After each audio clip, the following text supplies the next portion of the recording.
Pak, minta maaf Pak, jangan amin terlalu double-double, dan saya konsentrasi yang seragam aja Pak ya, sorry ya. Saya mengasihi Bapak. Minta maaf ya Pak ya, nanti mau nggak diundang juga nggak apa-apa, yang penting agak mengganggu Pak, sorry ya. Nanti kalau mau amin, amin sama-sama aja Pak, double-double saya pusing, amin di hati. Perhatikan.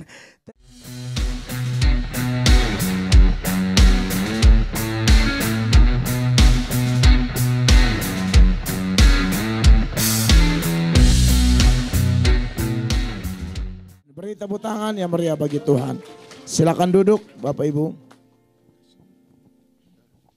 Cek. Baik, puji Tuhan. Shalom. Mengucap syukur Tuhan baik. Saya ada di tengah-tengah keluarga besar GBI The Breeze. Terima kasih Bapak Gembala dan semua pengerja, semua jemaat terkasih. Saya senang bisa berbagi firman Tuhan bagi kita semua. Pembacaan firman Tuhan bagi kita pada kesempatan ini terpilih dari Ulangan pasal 11 ayatnya yang ke-16. Ulangan pasal 11 ayatnya yang ke-16. Sorry, ini memang di sini kah? Saya bisa geser sedikit ya Bapak ya. Tidak nanti mata.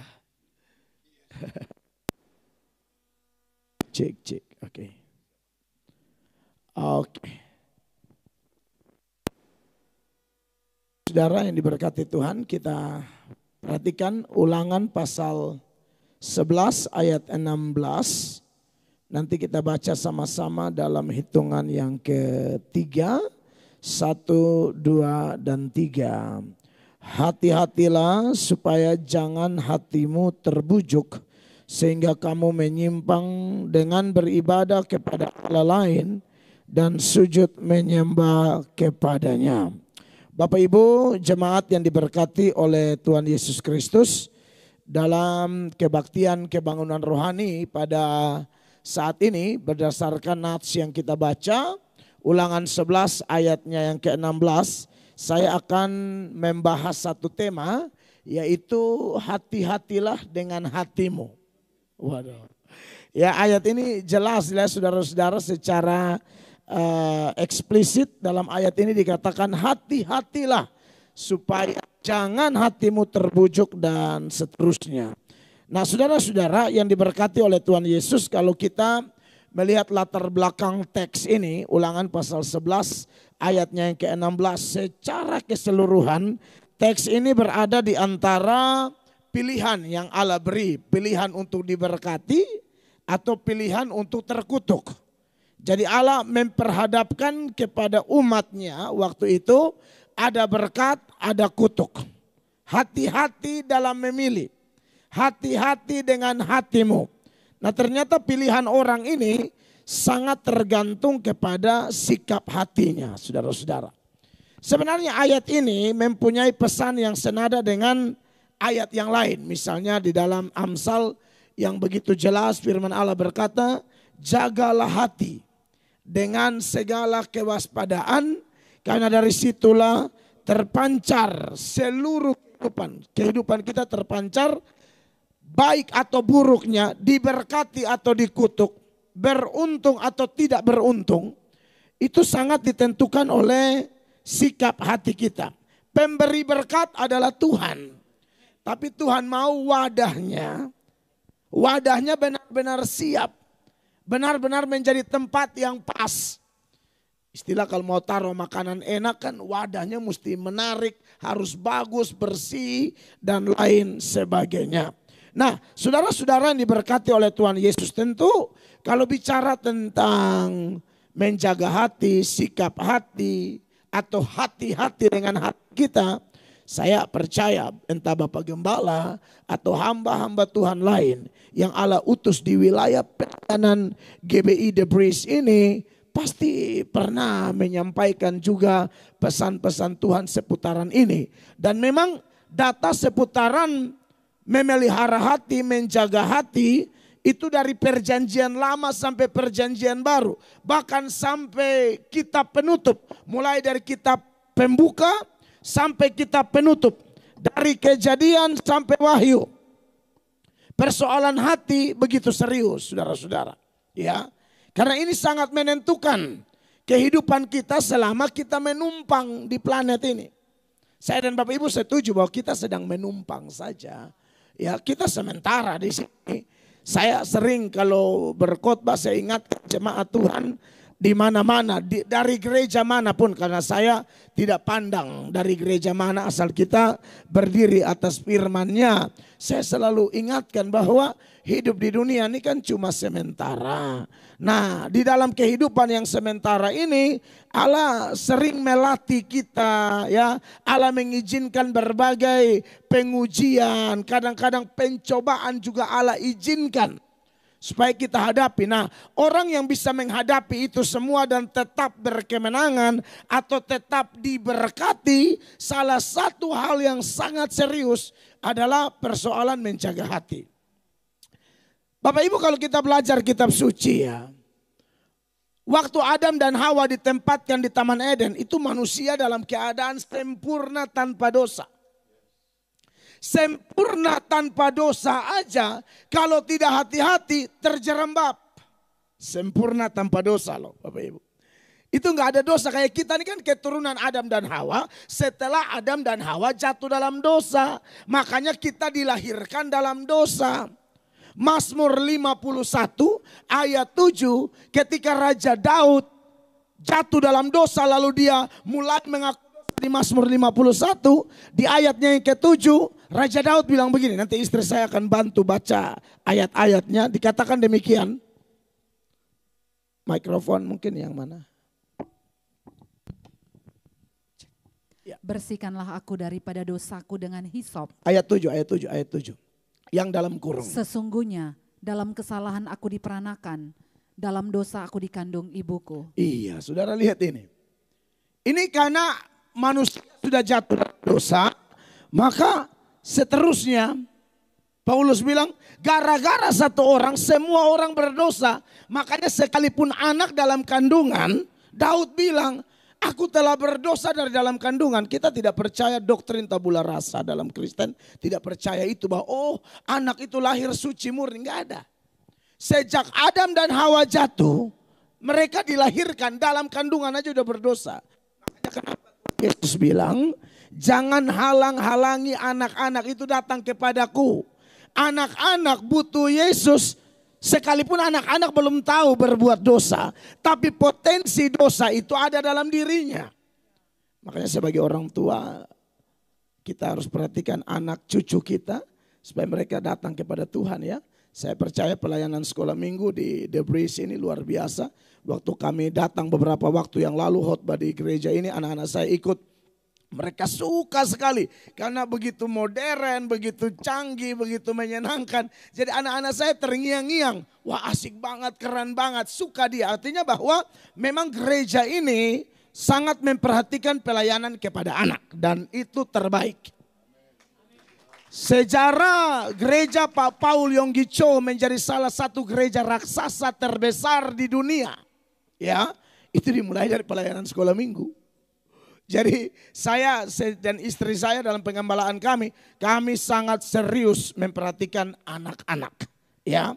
Karena anak-anak pun butuh Kristus sekalipun dia belum tahu buat dosa.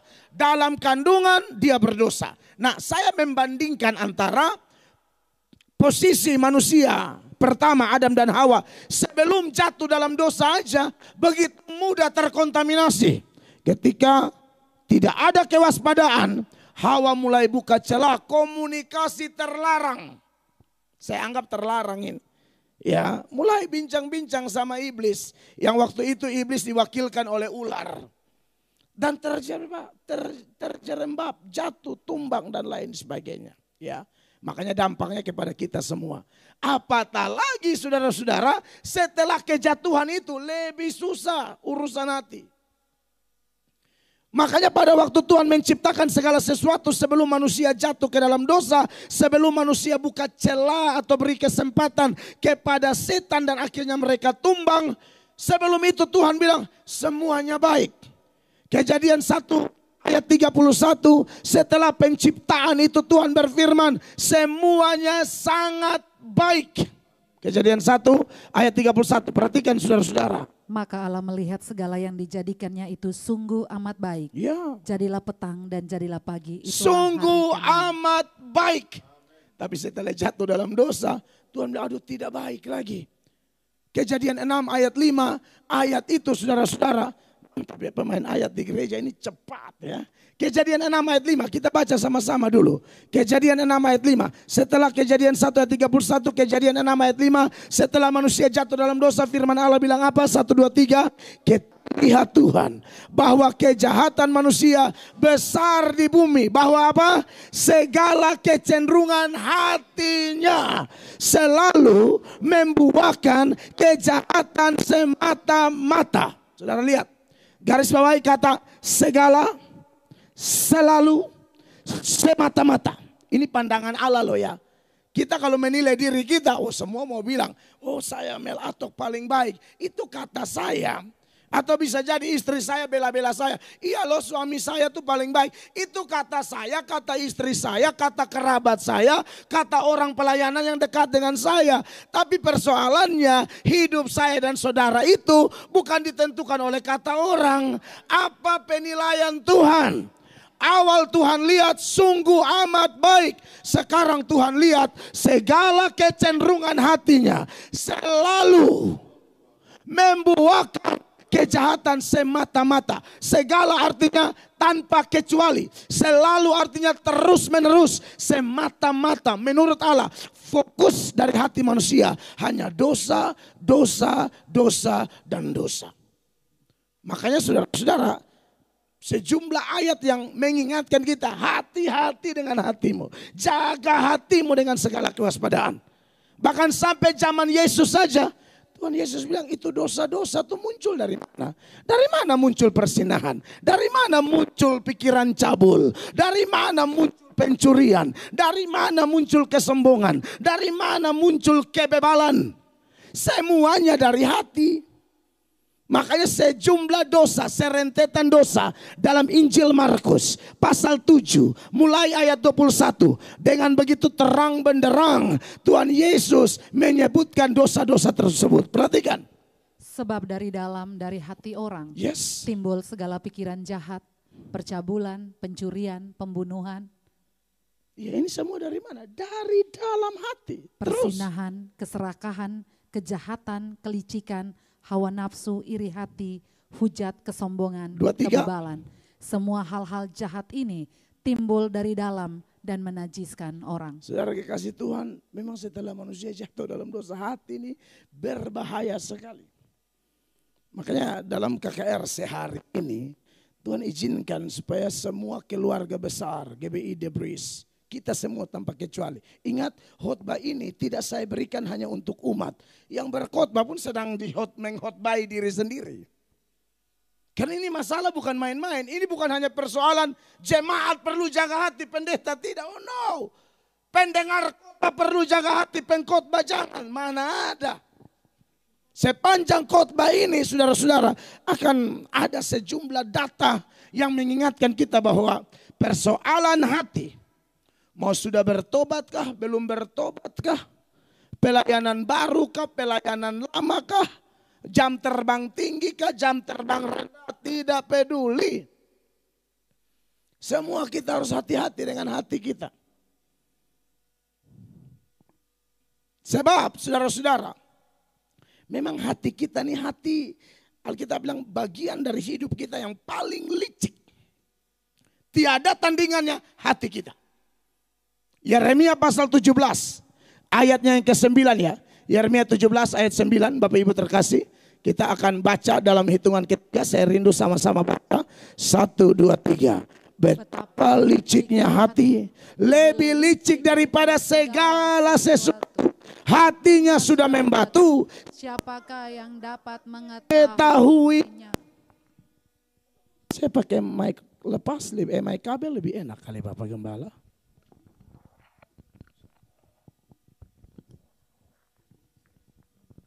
Cek, ini lebih bagus. Sorry.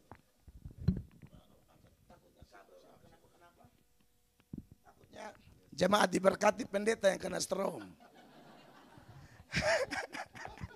Jemaat pulang dengan berkat, pendeta UGD. Nah, saudara-saudara. Haleluya. Jadi perhatikan firman ini. Betapa liciknya hati, lebih licik daripada segala sesuatu. Saya coba lihat terjemahan-terjemahan lain dari kitab suci kita. Baik terjemahan-terjemahan yang paling populer. Misalnya dari King James, seputaran ayat ini yang sudah diterjemahkan ke bahasa Indonesia ya. Hati itu lebih menipu daripada segala sesuatu. Dan sangat jahat menurut King James. Siapa bisa mengetahuinya? Dari NIV, New International Version. Dia mengatakan hati itu lebih menipu dari segala sesuatu dan tidak bisa disembuhkan. Siapa bisa mengertinya? Dari New American Standard Bible dikatakan hati itu lebih menipu dari segala yang lain dan sangat sakit. Siapa bisa mengertinya? Hati manusia ini bisa berubah-ubah. Anda lihat pengalaman Saul ya. Ketika mau bunuh Daud sebenarnya ada kesempatan mau balas dia, tapi Daud tidak balas. Lalu Daud jaga jarak, bersuara kepada dia kalau Anda baca dalam kitab suci. Lalu dia sedih, dia menangis, dia menyesal. Suaramukah itu Daud anakku, dan menangis sejadi-jadinya, menyesal. Kau lebih benar dari aku lebih kotor dan lain sebagainya. Berapa hari kemudian niat lagi. Cari dia lagi, bunuh. Anda lihat, begitu gampang hati, licik sekali. Sebentar dia begitu bisa menyesal, bisa menangis. Mungkin kayak kita kebanyakan ya di gereja, penyembahan, pas khotbah menangis. Mungkin 1 jam kemudian, 2 jam kemudian, hati yang licik ini berubah loh. Yudas itu sudah sempat menyesal. Yudas itu setelah menjual Yesus. Tapi ujung-ujungnya apa? Dorongan hatinya bilang bunuh diri, bunuh diri. Dia gantung diri. Jadi hati itu saudara-saudara liciknya minta ampun kata firman Allah. Makanya kalau persoalan hati saya pikir bukan persoalan main-main Bapak Ibu. Ini terpancar kehidupan dari sini. Makanya kekasih-kekasih Tuhan saya lihat satu peristiwa yang lain ya.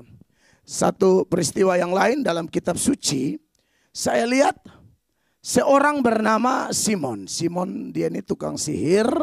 Sebelum Filipus datang pelayanan di Samaria, dia paling top karena dengan sihirnya dia membuat orang terkagum-kagum dengan dia. Tapi oleh pelayanan Filipus dalam Kisah Para Rasul pasal 8 mulai ayat 9 dan seterusnya ada data di sana, dia bertobat, beri diri dibaptis loh. Sampai dibaptis. Saudara perhatikan ini ayat ya. Seorang yang bernama Simon telah sejak dahulu melakukan sihir di kota itu dan mentakjubkan rakyat Samaria serta berlagak seolah-olah ia seorang yang sangat penting. Ayat 10, perhatikan. Semua orang besar kecil mengikuti dia dan berkata, orang ini adalah kuasa Allah yang terkenal sebagai kuasa besar. Terus 11. Dan mereka mengikutinya karena sudah lama ia mentakjubkan mereka oleh perbuatan sihirnya. Tetapi sekarang mereka percaya kepada Filipus yang memberitakan Injil tentang kerajaan Allah dan tentang nama Yesus Kristus. Dan mereka memberi diri mereka dibaptis baik laki-laki maupun perempuan. 13 sama-sama Bapak Ibu. 1, 2, 3. Simon sendiri juga menjadi percaya. Dan sesudah dibaptis ia senantiasa bersama-sama dengan Filipus. Dan takjub ketika ia melihat tanda-tanda dan mujizat-mujizat besar yang terjadi. Dulu bukan orang pelayanan, sekarang orang pelayanan. Dulu gelap gulita, sekarang menurut sudut pandang manusia kelihatannya terang. Tapi mari kita maju dulu ayat-ayat ini. Benarkah dia terang? Benarkah gara-gara dia sudah dibaptis? Benarkah gara-gara dia sudah terlibat pelayanan? Benarkah gara-gara dia punya kontribusi di gereja? Lalu pasti hatinya beres? Belum tentu. Setelah peristiwa ini, firman Allah mencatat Petrus dan Yohanes mendengar. Ada kegerakan rohani di Samaria. Petrus dan Yohanes datang ke kasih Tuhan. Dan terjadilah pergerakan Roh Kudus di sana. Petrus dan Yohanes tumpang tangan. Orang dipenuhi roh. Si Simon ini karena lihat karunia roh. Dia kan punya duit nih. Dia pikir bisa beli karunia pakai uang.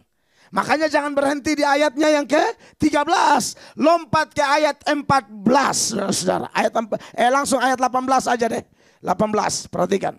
Ketika Simon melihat bahwa pemberian Roh Kudus terjadi oleh karena rasul-rasul itu menumpangkan tangannya, ia menawarkan uang kepada mereka. Saudara lihat ini, orang mungkin karena berduit, jadi pikir oh gampang kan duit semua yang bicara. Kata siapa duit yang bicara? Tidak ada. Anak Tuhan tidak cara berpikir begitu. Ini dia bisa anggap enteng, dia pikir gampang lah beli. Petrus bilang hatimu kotor loh, padahal udah dibaptis, udah gabung pelayanan, hatimu busuk. Perhatikan ayatnya yang ke-19, jemaat baca sama-sama 1, 2, 3. Serta berkata, berikanlah juga kepadaku kuasa itu, supaya jika aku menumpangkan tanganku di atas seseorang, ia boleh menerima Roh Kudus. Dia pikir ini urusan karena punya pengaruh, punya duit, lalu bisa seenaknya atur Roh Kudus. Mana ada begitu Bapak Ibu terkasih? Tidak ada. Ayatnya yang ke-20. Jemaat perhatikan. Tetapi Petrus berkata kepadanya, binasalah kiranya uangmu itu bersama dengan engkau, karena engkau menyangka bahwa engkau dapat membeli karunia Allah dengan uang. 21, perhatikan. Tidak ada bagian atau hakmu dalam perkara ini, sebab hatimu tidak lurus di hadapan Allah. Saudara lihat, sudah dibaptis, sudah ikut pelayanan, Petrus bilang hatimu tidak lurus. Saudara, KKR macam begini bukan hanya untuk cari jiwa-jiwa baru. Jiwa lama pun kalau tidak jaga hati bengkok. Semua kita harus hati-hati dengan hati. Ya. Petrus bilang, aku lihat hatimu tidak lurus di hadapan Allah. 22, sama-sama, 2, 3. Jadi bertobatlah dari kejahatanmu. Dan berdoalah kepada Tuhan supaya ia mengampuni niat hatimu ini. 23 jemaat. 23. Sebab kulihat bahwa hatimu telah seperti empedu yang pahit dan terjerat dalam kejahatan. Kekasih Tuhan berarti memang hati itu licik ya. Sebentar bisa kelihatan bertobat, sebentar bisa jahat. Sebentar bisa kelihatan melayani kayak malaikat, sebentar dia bisa kayak setan. Ya ini kita ngomong karena ada data kitab suci, kekasih Allah. Ya. Nah kondisi hati seperti ini tentunya, saudara yang diberkati oleh Tuhan Yesus, kita harus waspada. Kita harus banyak berhati-hati dengan hati kita. Nah pertanyaannya sekarang, karena ini sangat menentukan kita diberkati atau tidak, ini persoalan hati. Siapapun tanpa kecuali. Ya. Yang menentukan kita diberkati atau tidak adalah sikap hati kita. Ya, maka dari itu saudara-saudara yang diberkati oleh Tuhan Yesus, kita akan menyoroti bagaimana caranya supaya hati kita itu, saudara-saudara, hati manusia itu betul-betul bisa menjadi hati yang baik, hati yang bersih, hati yang suci. Karena Alkitab bilang dia licik, sejumlah kekotoran-kekotoran di hati itu menyebabkan hidup kita rusak. Maka yang pertama tidak bisa tidak, ya. Supaya hati kita bersih harus beriman sungguh-sungguh kepada Yesus.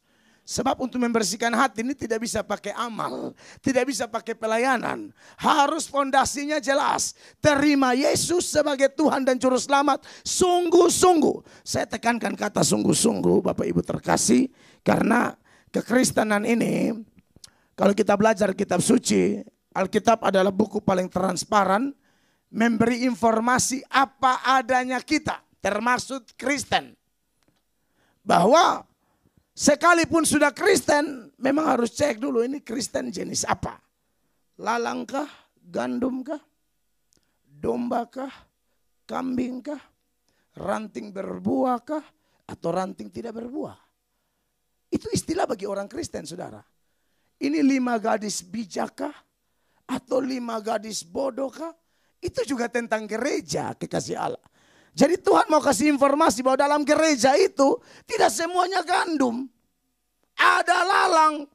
Dalam gereja itu tidak semuanya domba. Ada kambing. Kalau domba peka dengan suara gembala. Gembala di depan, dia ikut dari belakang. Bapak gembala sudah berapa belas kali ke Israel. paling tahu, mungkin sudah sering berurusan dengan atau lihat langsung bagaimana gembala-gembala di Israel sana, bagaimana mereka menggembalakan domba, bahwa ada kepekaan yang luar biasa dari domba-domba kepada sang gembala. Beda dengan kambing.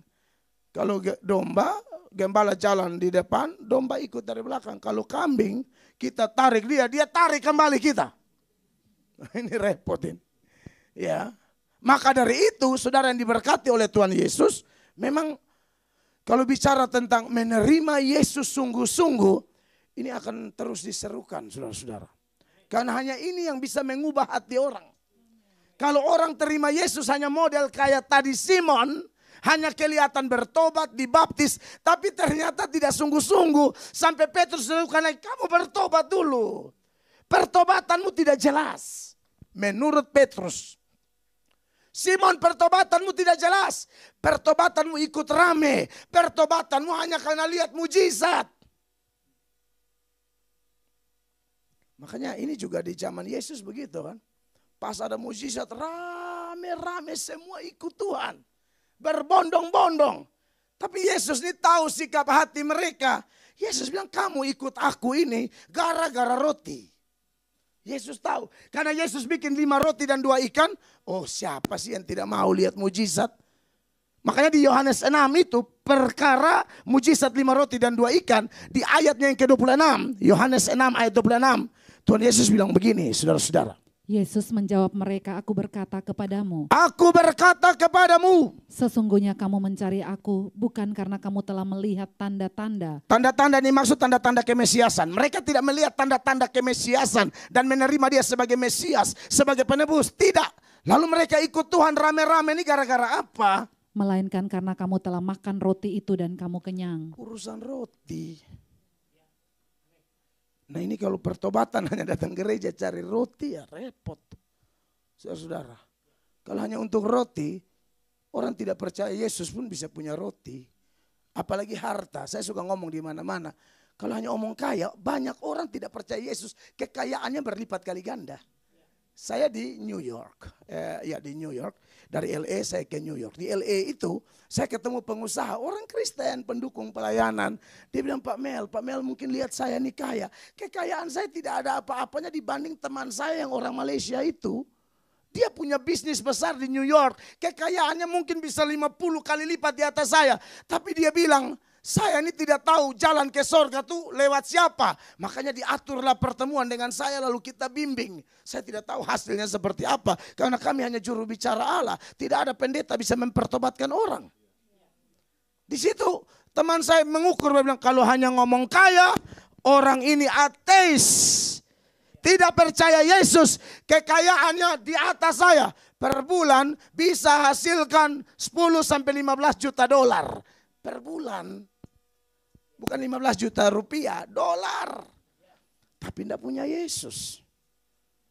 Makanya menjadi salah memang kalau orang ikut Tuhan kelihatan rame-rame. Tapi setelah Tuhan cek hati. Ingat pendeta tidak bisa ukur.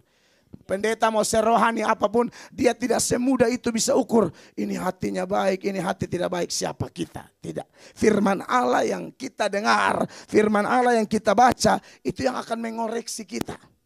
Amin.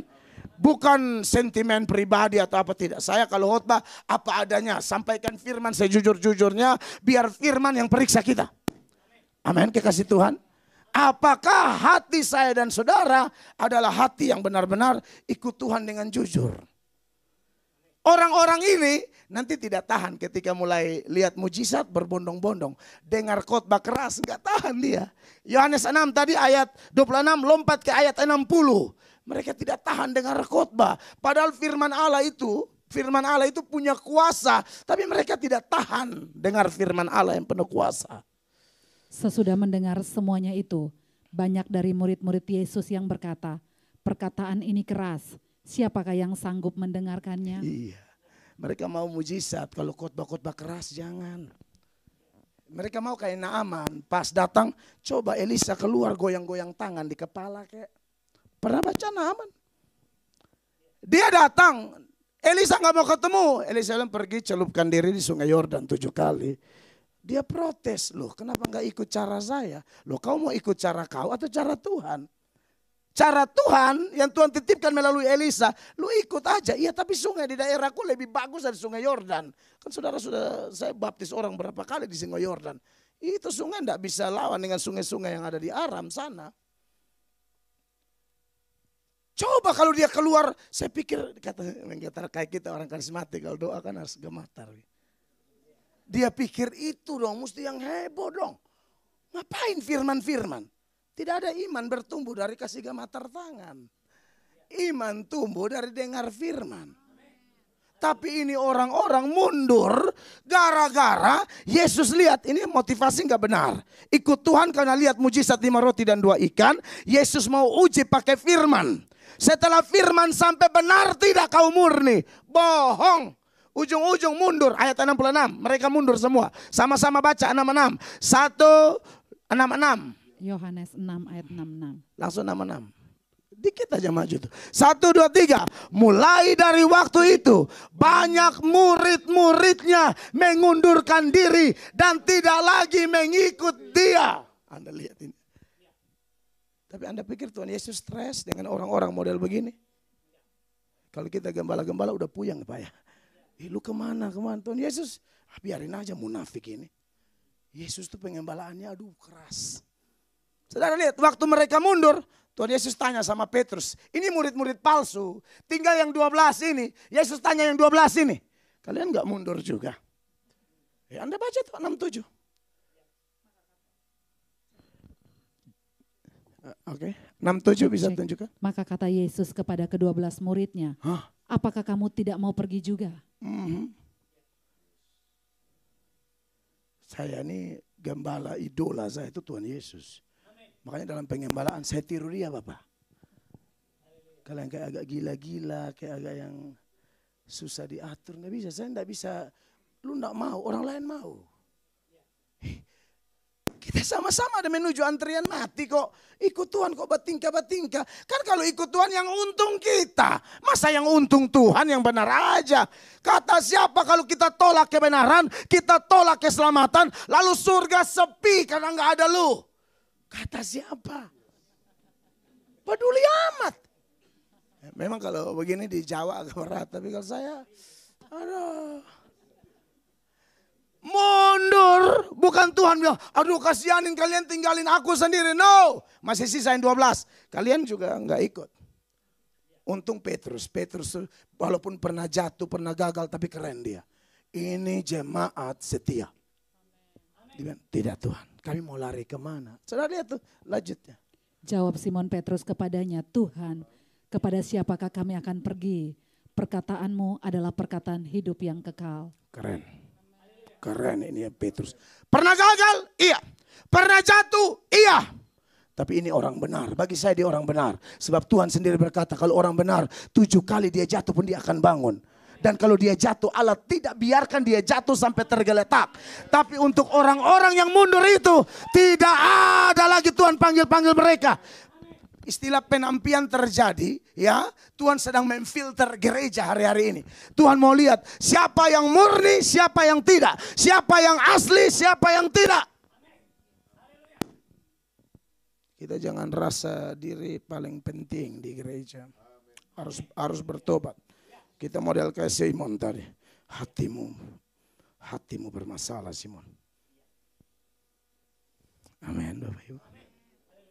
Jadi kekasih Tuhan sebagai anak-anak Tuhan Yesus Kristus memang kita semua harus terima Yesus sungguh-sungguh ya.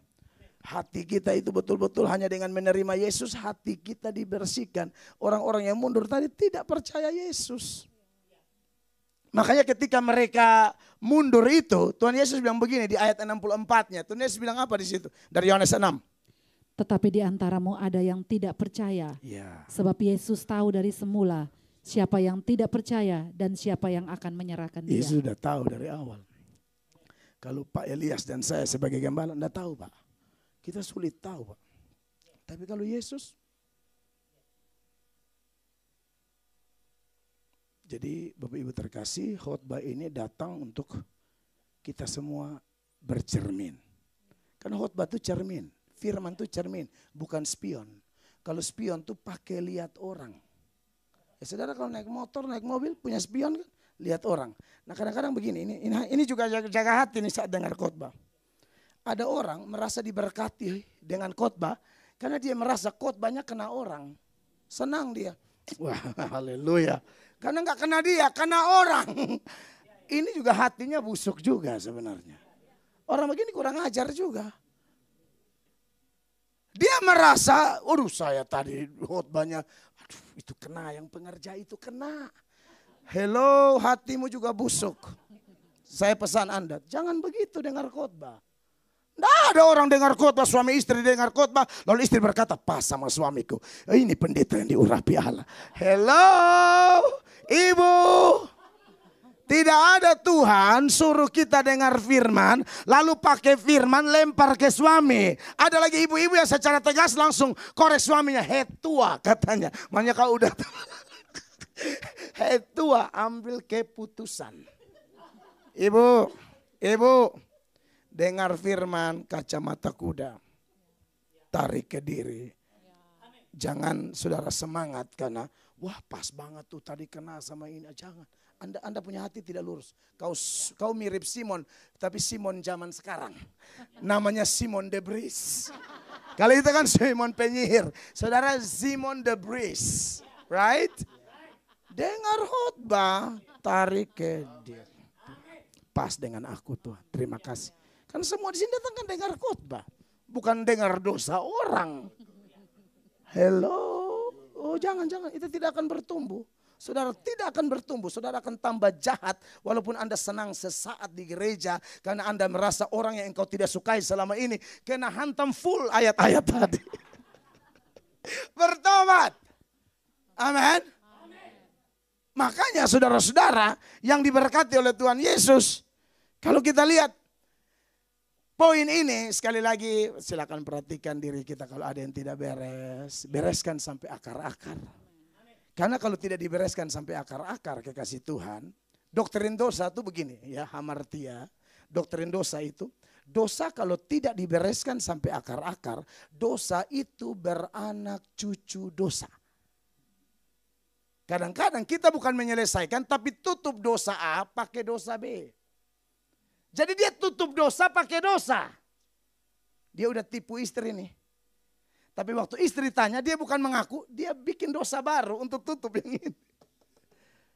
Ini namanya dosa beranak cucu dosa. Mengaku aja, iya. Tadi ketemu mantan, oh tidak itu security dari mana? Security dari mana? Ada CCTV kok security. Iya kan? Jujur aja kan masalah selesai. Anda lihat kan? Apa masalahnya Kain waktu itu? Hatinya bermasalah. Tuhan bilang Kain, kenapa kau panas hati? Dosa sudah mengintip loh. Kau tidak hati-hati, kau dibabat sungguh-sungguh.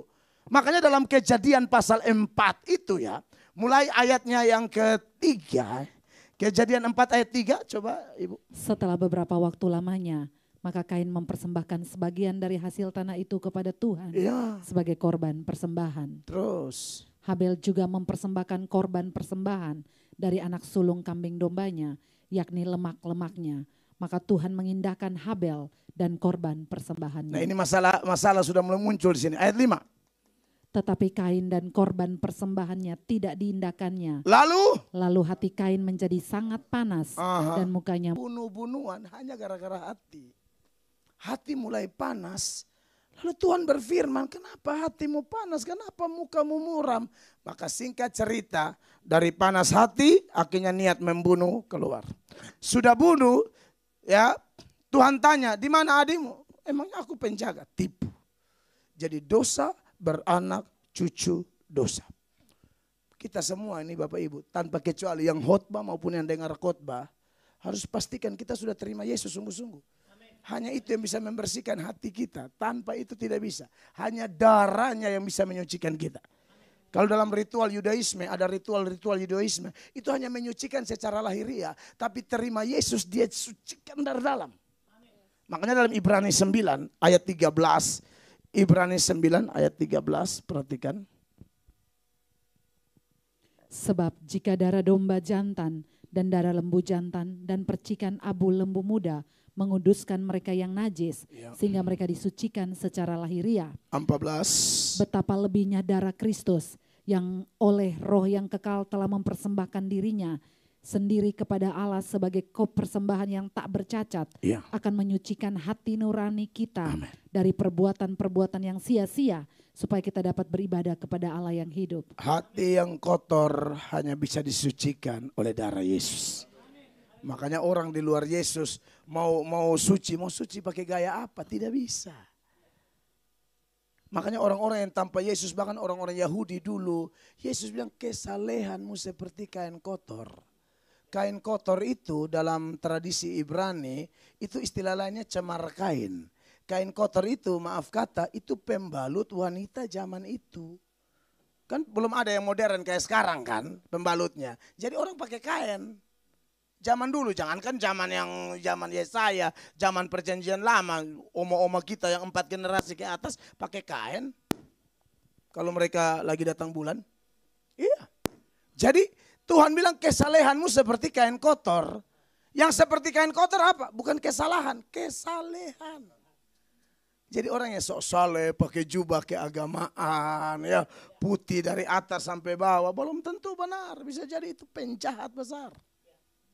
Dia pikir dia bisa tipu orang dengan kesalehannya. Tuhan bilang tanpa Yesus kesalehanmu seperti kain kotor. Tapi orang yang terima Yesus disucikan hatinya. Amin, kekasih Allah. Tetapi apakah cukup sampai di situ? Tentu tidak. Ya, saudara, sudah terima Yesus pun tetap jaga hati. Kan waktu kita terima Yesus, posisi kita seperti Adam sebelum jatuh dalam dosa. Kita disucikan kan? Nah, setelah disucikan ini tetap khotbah ini berlaku. Jaga hati, hati-hati dengan hati kita. Raja Daud itu orang beriman sebenarnya kalau dalam konteks perjanjian lama. Bisa menyembah tiap hari, tapi lihat istri orang, hatinya mulai masalah. Raja Daud. Lihat Batseba mandi. Tahu, saya juga bingung dengan Batseba ini. Orang Yahudi itu ya perempuan ya. Keluar rumah aja pakai jilbab. Orang Yahudi kan kerudung. Kok ini Batseba bisa mandi, orang kelihatan apa dia bongkar atap apa gimana ini? Saya curiga memang dia sengaja. Si Batseba ini. Dia juga kayak kalau pancing mania ini memang ini umpan berat ini. Mungkin umpannya cumi-cumi kali ya. Ini orang memang bahaya, dia kayaknya umpan ini. Kok bagaimana ceritanya seorang perempuan Yahudi mandi kok bisa kelihatan? Ya, dari sisi Daud pasti Daud bersalah, tapi dari sisi Batseba tetap hati-hati. Makanya kenapa kita yang pelayan perempuan kalau melayani hati-hati jaga pakaian. Setelah pelayanan juga hati-hati jaga pakaian kita, penampilan kita. Gak bisa kita bilang, oh urusan dia, gak bisa. Alkitab bilang jangan kebebasanmu menjadi batu sandungan bagi orang lain. Kita bebas tapi tetap jaga hati. Amin, kekasih Tuhan. Jaga penampilan dan lain sebagainya. Karena takutnya menjadi batu sandungan bagi orang lain. Laki-laki itu sudah jelas kelemahannya di mata, mau nabi sekalipun. Kalau tidak hati-hati, makanya Ayub bilang aku minta Tuhan berjaga-jaga di mataku. Tidak mau saya lihat anak gadis, tidak mau saya lihat istri orang. Lalu merenung, membayangkan. Yesus berkata melihat saja, lalu mulai menginginkan ada birahi, ada bergerak syahwatmu bersinar. Makanya kenapa hati itu harus dijaga baik-baik. Itu Raja Daud. Simon Petrus aja kekasih Tuhan. Simon Petrus yang sudah pengkhotbah besar. Makanya saya bilang tadi, ini khotbah bukan untuk jemaat. Saya pendeta kayak kita harus hati-hati. Makanya kalau saya ke pelayanan di mana-mana, sebisa mungkin bawa istri. Saya tidak mau jalan sendiri, sebisa mungkin loh ya. Kecuali situasional, ada saat di mana ibu gembala harus tinggal karena beliau juga yang harus berkhotbah. Ya itu, tapi ya sebisa mungkin. Ada pasangan. Yesus utus itu berdua-dua. Amin, kekasih Tuhan. Makanya saya lihat orang-orang seperti Simon Petrus pengkhotbah besar. Tapi Anda lihat Paulus tegur dia gara-gara apa? Munafik. Munafik ini kan persoalan hati. Ini yang munafik bukan jemaat biasa, bukan petobat baru. Tadi dia tegur Simon, tukang sihir. Simon Petrus tegur Simon. Saatnya Paulus tegur Simon Petrus. Galatia pasal 2, mulai ayat 11. Tetapi waktu Kefas datang ke Antiokhia, aku berterang-terang menentangnya sebab ia salah. Saudara lihat di sini. Ini Petrus, Pak minta maaf Pak, jangan amin terlalu double-double, saya konsentrasi. Yang seragam aja Pak ya, sorry ya. Saya mengasihi Bapak. Minta maaf ya Pak ya, nanti mau nggak diundang juga nggak apa-apa, yang penting agak mengganggu Pak, sorry ya. Saudara perhatikan ya, nanti kalau mau amin sama-sama aja Pak, double-double saya pusing. Perhatikan ini, biar saya baca aja, amin di hati. Perhatikan, tetapi waktu Kefas datang ke Antiokhia, aku berterang-terang menentangnya sebab ia salah. Saudara, salahnya di mana? Ayat 12, Ibu baca. Karena sebelum beberapa orang dari kalangan Yakobus datang, ia makan sehidangan dengan saudara-saudara yang tidak bersunat. Nah, terus? Tetapi setelah mereka datang, ia mengundurkan diri dan menjauhi mereka karena takut akan saudara-saudara yang bersunat. Jadi ini hamba Tuhan cari aman. Kalau saya tidak bisa, saya mau dibenci orang, saya tidak pusing. Yang penting kebenaran tetap kebenaran. Petrus ini cari aman, saudara bayangkan. Pas orang-orang bersunat ada, dia bergaul sama yang tidak bersunat. Bagian yang bersunat datang, dia menyingkir. Paulus bilang, munafik kau Petrus. Gak boleh begitu hamba Tuhan. Hamba Tuhan itu sama rata. Ini keren dia. Tidak bisa hamba Tuhan pilih-pilih, kalau yang kaya kita, lalu yang miskin kita tidak peduli. Gak bisa begitu. Sama rata. Makanya sebenarnya khotbah kayak saya ini kurang laku sebenarnya. Kayaknya agak berat memang, tapi ya sudahlah.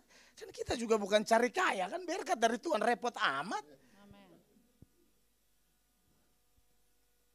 Lawak bisa, ya kan? Bisa aja saya main lawak. Tapi ini sudah khotbah cuma satu kali, lawak lagi. Iman tidak bertumbuh dari lucu-lucu. Teguran nyata-nyata lebih baik daripada kasih yang tersembunyi. Ini yang Paulus lakukan kepada seniornya. Saudara, Petrus itu duluan jadi rasul loh ya. Senior ini. Tapi si sang junior bilang, aduh gak bisa nih. Bukan masalah senioritas. Dan bukan hanya senioritas sebenarnya. Dia utang jasa sama Petrus, Paulus ini. Tapi sudah, nanti saya tunjukkan utang jasanya di mana. Perhatikan ayat selanjutnya. Dan orang-orang Yahudi yang lain pun turut berlaku munafik dengan dia. Sehingga Barnabas sendiri turut terseret oleh kemunafikan mereka. Ini yang munafik, ini hamba-hamba Tuhan besar. Petrus, Barnabas, ini penghotbah luar biasa. Munafik. Lalu Paulus bilang, karena mereka senior, karena saya utang jasa sama mereka, lalu tinggal diam. Tidak bisa begitu. Hamba Tuhan tidak boleh begitu. Itu kita sama dengan membiarkan orang berjalan menuju malapetaka. Tidak baik begitu. Maka Petrus tegur di depan umum, ayat 14 sama-sama. 2-3. Tetapi waktu kulihat bahwa kelakuan mereka itu tidak sesuai dengan kebenaran Injil, aku berkata kepada Kefas di hadapan mereka semua, jika engkau seorang Yahudi hidup secara kafir dan bukan secara Yahudi, bagaimanakah engkau dapat memaksa saudara-saudara yang tidak bersunat untuk hidup secara Yahudi? Dia tegur keras, saudara. Padahal sekali lagi ini utang jasa. Dia pernah nginap di rumah Petrus 15 hari. Si Paulus ini, kan kadang-kadang kita jadi nggak enak toh. Pak Gembala atau Bapak siapa sudah kasih saya makan. Lalu karena jaga perasaan beliau, saya khotbah main di awan-awan. Tidak bisa begitu. Berhenti jadi pendeta kalau model begitu. Berhenti. Lebih kerja Gojek kayak apa kayak. Karena itu lu butuh yang munafik begitu supaya penumpang banyak. Pendeta enggak bisa. Dari mana tahu dia pernah menumpang di rumahnya Petrus? Ini jemaat Galatia ya. Galatia 2. Di Galatia 1 mulai ayat 15 dikatakan demikian. Baca dulu ayat 15 jemaat. Kalau ayatnya bisa ditayangkan Galatia 1 15. Sama-sama baca.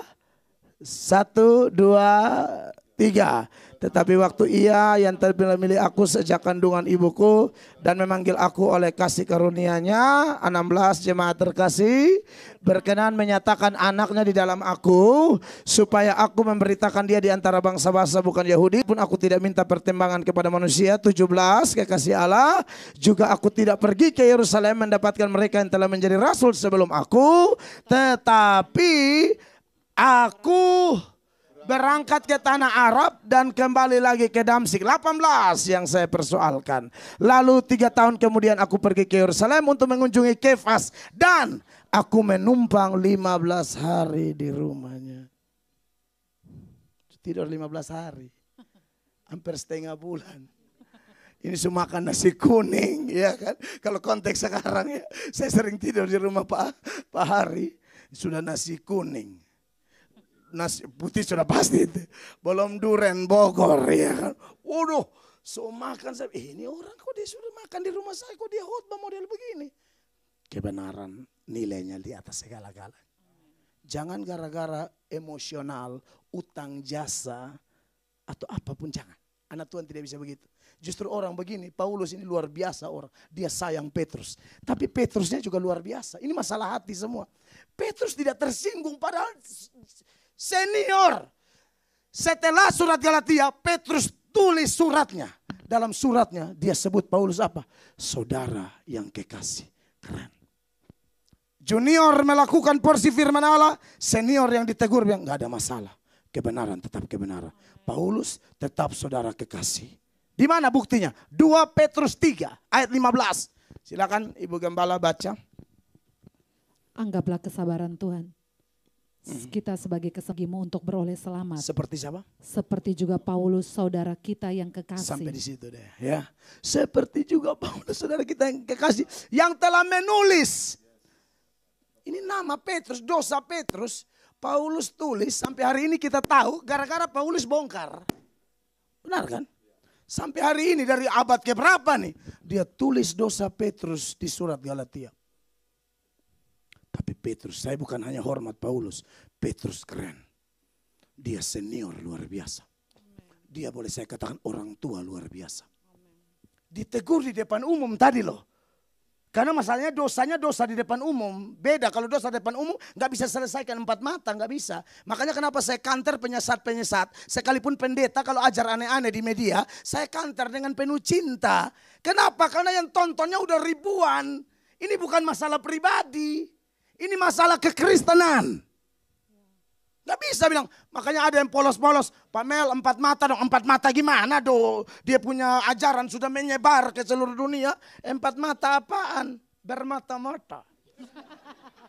Gak bisa 4 mata itu. Makanya kenapa Paulus tegur Petrus di depan umum. Dan dia tegur itu dengan ketulusan hati dan dipimpin Roh Kudus. Bukan tegur sentimen pribadi atau saingan. Masa pendeta saingan? Kita gak boleh saingan. Tapi kalau ada yang gak beres dan membahayakan umat yang awam, hamba Tuhan harus dengan penuh kasih kanter, luruskan dengan penuh hormat. Dan yang dikanter harusnya kayak Petrus. Terima kasih ya Paulus. Saya senior tapi teguranmu berharga banget. Hormat diberi. Bagaimana di De Vries? Mantap ya. Kalau ada yang tegur janganlah sesaingan. Dia sayang kita tuh. Gue benci banget sama bapak itu. Tegur mulu. Kita ngomong salah, kita melotot salah. Ya salah lah kalau melotot. Saudara, jangan begitu. Amin. Ini masalah hati loh. Jadi jangan bilang, oh sudah bertobat jadi beres. Tidak. Jaga jam doa kita. Ini hal kedua. Jaga jam doa kita, berdoa sungguh-sungguh Tuhan. Kata pemazmur dalam Mazmur 119 ayat 36. Pemazmur doa bilang begini, Tuhan condongkan hatiku kepadamu atau perintahmu. Jangan kepada laba dan lain sebagainya, perhatikan. Condongkanlah hatiku kepada peringatan-peringatanmu. Amen. Dan jangan kepada laba. Haleluya. Ayat 80 langsung Ibu Gembala. Biarlah hatiku tulus dalam ketetapan-ketetapanmu. Iya. Supaya jangan aku mendapat malu. 2 ayat ini sebuah doa. Jadi maksud saya gini loh. Terima Yesus, amin. Semua kita terima Yesus. Petrus bukan belum terima Yesus. Tapi jaga jam doa kita.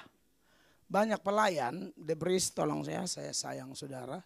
Ini nggak tahu kapan lagi saya, apa mungkin ini adalah persahabatan terakhir kita, saya juga tidak tahu. Tapi begini, saudara jangan pikir hubungan pribadi itu saat di panggung, tak ada itu. Ini bukan hubungan pribadi, ini serentak kita semua. Pribadi itu sendiri-sendiri di rumah. Saat gembala tidak lihat, saat kawan pelayanan tidak lihat, mata Tuhan mengawasi Anda. Jangan percabulan malam minggu, baru hari minggu tetap haleluya. Mau tipu siapa? Gak bisa begitu. Nonton film porno malam, tapi hari minggu hebat di sini. Jangan begitu. Saya pernah alami pelayanan, orang yang pelayanan itu sembar, dia pegang apa tuh, strom lah, koslet lah. Benar. Pelayanan ini kudus, gak bisa sembarang. Iya. Tuhan bilang apa? Kuduslah kamu karena aku kudus. Berusahalah kejar kekudusan. Karena tanpa kekudusan tidak ada seorang pun melihat Allah. Jaga jam doa. Amin, kekasih Tuhan. Makanya dulu datang sini tuh Bapak. Saya minta gitar. Ini ada gereja lain undang saya juga. Saya bilang, Bapak gitar dulu ya. Kita butuh menyembah 1 jam tersungkur menangis di hadapan Tuhan. Kita bukan siapa-siapa. Kalau Petrus bisa jatuh, apalagi cuma Mel Atok dan Pak Elias. Tapi kalau orang kuat dalam doa, dia kena tegur. Dia bisa sadar seperti Petrus. Yang ketiga dan terakhir, beberapa wajah sudah mulai mencurigakan ya. Tidak apa-apa, pembalasan adalah hak Tuhan. Di undangan itu saya lihat 6:30 sampai jam 9.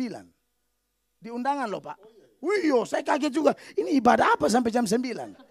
Siapa yang tulis tuh Pak? Yang tulis kurang jaga hati. Jam 9 nih saya lihat di sini. Kayaknya sih kalau nggak salah ya. Hah? Betul tidak? Mana? Tayang tunjukkan gambar yang jam 18.30 sampai 21.00. Saya bilang ini apa kita ibadah pengangkatan ke surga? Saya sudah mau habis, tenanglah ya. Saya lagi diet nih, jangan sampai saya pingsan ya. Haleluya. Yang terakhir saudara-saudara ya, bahwa sudah terima Yesus bagus, tapi jaga jam doa tiap hari. Lalu jaga keintiman kita dengan firman Tuhan. Urusan dengan firman Tuhan tuh baca, renungkan, dengar, lakukan. Ya. Ada satu pendeta bilang nanti saya tanggapi dalam beberapa waktu. Bahaya. Mana ada? Iya. Nanti kalau saya sudah tanggapi baru saudara tahu pendetanya siapa. Tapi saya tanggapi dengan penuh hormat juga sih. Ya. HK ya. Bahaya nih. Aduh, beliau ini semangat tapi kok ini bahaya nih. Kita gereja-gereja lagi jadwalkan baca Alkitab tahunan, target. Iya kan? Ini malah dia bilang, enggak perlu. Loh kok enggak perlu? Mana ada ayat suruh baca Alkitab? Katanya begitu. Loh emang pernah baca tidak? 1 Timotius 4 ayat 13. Itu perintah loh, bukan hanya kepada Timotius, kepada kita semua. Sama-sama dulu, tunjukkan kalau bisa ada ayatnya biar baca semua jemaat. Jangan bilang baca Alkitab tidak penting. 1, 2, 3. Sementara itu sampai aku datang bertekunlah dalam apa? Membaca kitab-kitab suci. Dalam membangun dan dalam mengajar. Bagaimana bisa membangun dan mengajar kalau tidak baca? Dari baca baru bisa merenung. Saya lihat, ini saya akan segera mungkin tanggapi dengan penuh kasih. Mungkin terlewatkan kali, saya hanya kasih ingat ayatnya. Ada Bu atau Pak, nanti saya bantu dengan ayat lain lagi. Bagaimana kita bisa tahu manfaat firman Allah? Mazmur 119 ayat 9 bilang apa orang-orang muda? Dengan apakah seorang muda mempertahankan kelakuannya bersih? Dengan menjaganya sesuai dengan firman-Mu. Yohanes 15 ayat 3. Yesus bilang apa? Kamu sudah bersih karena firman yang kukatakan kepadamu. Firman itu bikin bersih. Jadi bukan hanya sudah beriman, cukup iman menyucikan. Tapi kita setelah beriman, kita tetap manusia yang masih di bumi, yang masih bisa tergoda, masih bisa salah, masih bisa jatuh. Jaga jam doa, jaga jam baca firman Allah. Amin. Begitu pentingnya firman, makanya kadang-kadang kalau kita bengkok-bengkok tidak sesuai firman. Kalau dia sayang kita, dia hajar kita. Sampai kadang-kadang sakit, kadang-kadang bangkrut. Betul loh Bapak Ibu. Beberapa ayat, ini tambah beberapa ayat supaya kita tahu betapa pentingnya firman. Mazmur 119, ayatnya yang ke-67. Tuhan bilang begini, saudara, makanya kalau saudara ada kena pukul sedikit, cek, mungkin mulai mencong-mencong, mulai bengkok. Makanya dia pukul kasih lurus, perhatikan. Sebelum aku tertindas, aku menyimpang, tetapi sekarang aku berpegang pada janjimu. Itu. Sebelum ditindas, bengkok terus, menyimpang, tidak sesuai firman. Tuhan bilang jangan, firman Tuhan tolong kau. Lurus, ayat 71. Sama-sama baca, Mazmur 19:71 ayat yang terakhir. 1, 2, 3. Bahwa aku tertindas itu baik bagiku. Supaya apa? Aku belajar ketetapan-ketetapanmu. Jadi kalau Tuhan jewer kita sedikit mungkin karena bisnis kita sudah tidak jujur. Pelayanan kita sudah tidak jujur, sama istri sudah tidak jujur, pelayanan kita sudah tidak jujur. Dihajar kita supaya kita berubah. Amin, kekasih-kekasih Tuhan. Supaya apa? Kita bahagia. Karena Alkitab berkata, Matius 5 ayat 8, berbahagialah orang yang suci hatinya. Karena dia akan melihat Tuhan. Pengertian melihat Tuhan dalam segala hal, rumah tangga, pelayanan, bisnis usaha, kita rasakan kehadiran Allah. Kiranya khotbah sederhana ini memberkati kita. Beri tepuk tangan yang meriah bagi Yesus. Haleluya.